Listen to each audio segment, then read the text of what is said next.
এই Barcelona La লিগা জিতছে বলে আমার কাছে মনে হচ্ছে। শুধুমাত্র একটাই হোঁচট, যেটা হচ্ছে আলেহান্দ্রো বালদের ইনজুরিতে পড়াটা, সম্ভবত হ্যামস্ট্রিং একটা ইনজুরি হয়েছে।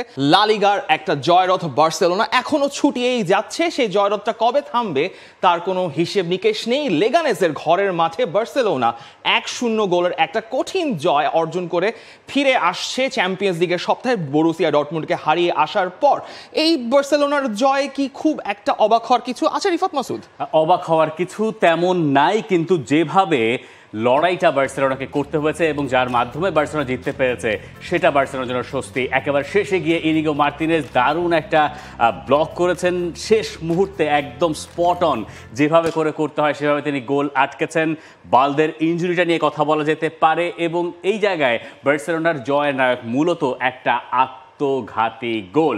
রাফিনিয়ার একটা ক্রস ঠিকঠাক মতো নেগোশিয়েট করতে পারে নাই লেগানেস, যে লেগানেস আগের লেগে বার্সেলোনাকে হারিয়ে দিয়ে এসেছিল। যারা এই মুহূর্তে রয়েছে রেলিগেশন ব্যাটেলে, তাদের বিপক্ষে বার্সেলোনার জয়টা খুব একটা সহজ হবে না। এটা এই কারণে অনুমান করা হচ্ছিল, একে তো চ্যাম্পিয়ন্স লিগের হ্যাংওভার,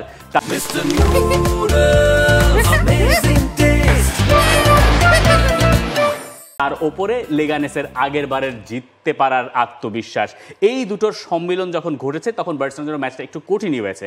ফার্স্ট হাফের কথা যদি আপনি চিন্তা করেন, সেখানে ফার্স্ট হাফে বার্সেলোনা একটু মরচে পড়া বলে মনে হয়েছে, বেশ কিছু বিশ্রাম ছিল সবকিছু মিলিয়ে। সেকেন্ড হাফের শুরুতে গোলটা আদায় করার টাইমিংটা খুব গুরুত্বপূর্ণ। সেকেন্ড হাফে যখন মনে হচ্ছিল বার্সেলোনার দ্রুত একটা কিছু করা দরকার, প্রথম 5 মিনিটের ভেতরে গোলটা আদায় করে নিয়ে তারা এরপরে কাজটুকু তুলনামূলকভাবে প্রফেশনালি হ্যান্ডেল করেছে।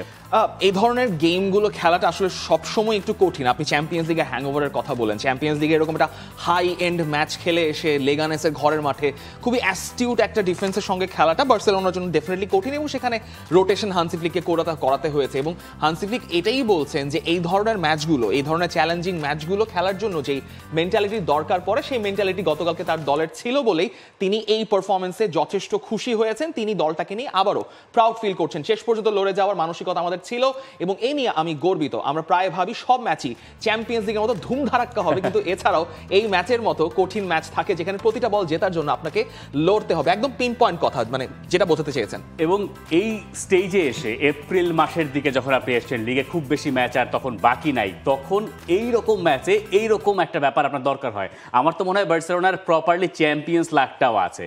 এতদিন ধরে আমরা জানতাম যে বার্সেলোনা খুব ভালো করে, বার্সেলোনা টানা 24টা ম্যাচ অপরাজিত এই বছরে, সব কিছু ঠিক আছে, কিন্তু এই ম্যাচটা বার্সেলোনার জন্য ডিফাইনিং মোমেন্ট হয়ে যেতে পারে এই কারণে যে হ্যাঁ লেগানেস ঠিক আছে, কিন্তু তারপরও যেভাবে বার্সেলোনা জিতেছে এইটাতে একটু এমফাসাইজ করাটা বোধহয় দরকার। ওই যে ইনিগো মার্তিনেজের ব্যাপারটা আরেকবার বলতে হচ্ছে, আপনার বলতে হচ্ছে বার্সেলোনা যেইভাবে পরে গিয়ে কিছুটা সময় পেদ্রি খুব ভালো করেছেন মিডফিল্ডে, স্পেশালি চেঞ্জগুলো করতে হয়েছে। হান্সি ফ্লিককে লেভানডস্কিকে তুলে ফেলেছেন, ফেরান তোরেসকে নামিয়েছেন, বিশ্রাম দেওয়ার ব্যাপার স্যাপার ছিল।